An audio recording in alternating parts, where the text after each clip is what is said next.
Ici, je vais vous montrer juste quelques petites applications de l'induction électromagnétique. On s'en sert énormément dans plusieurs machines sur la planète présentement. Speakers, les haut-parleurs, essentiellement, ont ce système-là à l'intérieur d'eux. Vous voyez ici qu'il y a des... ça, c'est une grosse émail ici sur le côté. C'est ça qui fait que les haut-parleurs pèsent beaucoup. C'est l'aimant qui est pesante. Et puis ici, on a une bobine de cuivre, OK? Donc du fil enroulé, un solénoïde. Et à l'intérieur, on a notre électroaimant. Donc, excuse-moi, notre fer qui essentiellement crée l'électroaimant. Donc, ici, le courant rentre, il est très varié, il est intense, moins intense, et il est très rapide, donc il va être allumé et il va s'arrêter, allumé, arrêter. Et puis, qu'est-ce que ça fait, ça? C'est que ça devient un aimant, et ça, c'est déjà un aimant, donc il va y avoir des répulsions, attractions, et il va y avoir un certain mouvement qui se crée. Puis tous les petits mouvements vont créer des vibrations dans l'air qui est le son. Donc, c'est pas mal intéressant. Il y a aussi des bras robotiques qui utilisent le même genre de système. Un électroaimant qui fait bouger toutes sortes de choses. Your hard disk, your hard drives. Les CD, les DVD, ce sont toutes des technologies qui vont utiliser les électroaimants et pour lire l'information, les microphones. Et ici, on voit même induction cooking.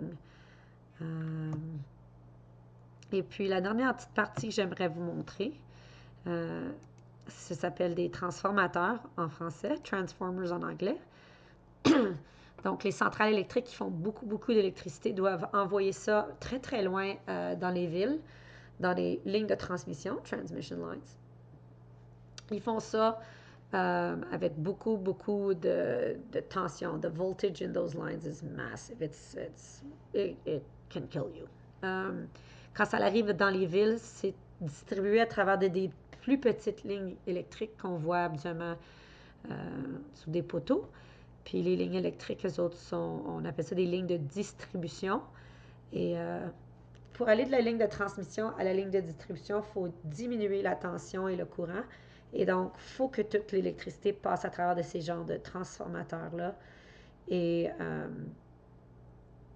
tu peux avoir des transformateurs qui vont augmenter la tension, puis tu peux en avoir qui vont diminuer. Donc, ici, on voit step up parce qu'il y a plus de bobines ici. Donc, le courant qui rentre ici va créer plus de courant là. Et step down, c'est le contraire. Donc, il y a plus de bobines sur le côté là et celui-ci va créer moins de courant.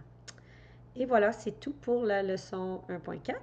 Et finalement, pour la dernière petite partie, c'est très rapide.